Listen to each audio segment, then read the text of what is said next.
ঐতিহাসিক ডাকসু নির্বাচন 2025-এর আর মাত্র 24 ঘন্টা বাকি। এই সময় এসেও বিভিন্ন অভিযোগ নিয়ে প্রেস ব্রিফিং করা আমাদের জন্য অত্যন্ত কষ্টকর।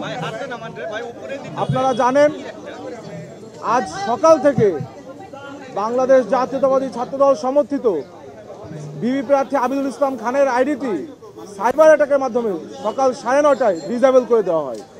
বারংবার তিনি পুনরুদ্ধারের চেষ্টা করেছেন, তার আইডি ভেরিফাইড হওয়া সত্ত্বেও তিনি এখনও পুনরুদ্ধার করতে পারেননি। ঠিক একইভাবে আমি জিএস প্রার্থী তানভীর বাড়ি হামিম, আমার আইডিটি 11:30টার দিকে ডিসেবল করা হয় সাইবার অ্যাটাকের মাধ্যমে। বারংবার চেষ্টা করছি কিন্তু পুনরুদ্ধার সম্ভব হচ্ছে না। একবার পুনরুদ্ধার হয় আবার লক হয়ে যায়। একইভাবে আমাদের এজিএস প্রার্থী তানভীর আল হাদি মায়েদ, তার আইডিটি ভেরিফাইডও না, কিন্তু তার আইডিটিও একই অবস্থা, ডিসেবল হচ্ছে।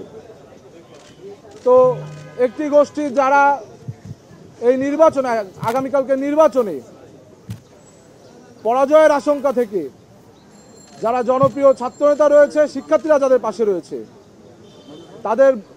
তাদের ভয়ে শঙ্কিত হয়ে বিভিন্ন সাইবার অ্যাটাক দিচ্ছে। সাইবার অ্যাটাক তারা দিতেই পারে, ভালো কথা।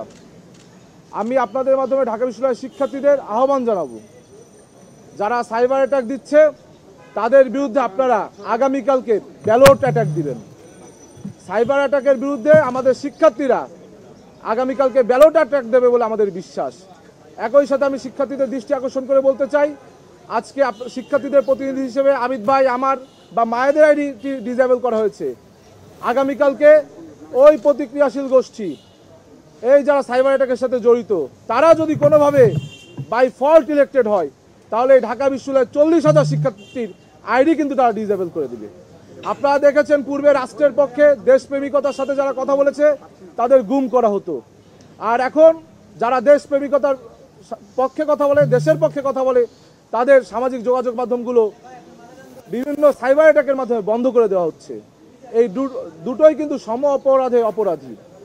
এবং এই প্র্যাকটিসটি, এই শিক্ষাটি যারা গত 17 বছর আওয়ামী ছাত্রলীগের সাথে মিলেমিশে একাকার ছিল, তাদের মাধ্যমে এখন চর্চা হচ্ছে বলে আমাদের বিশ্বাস।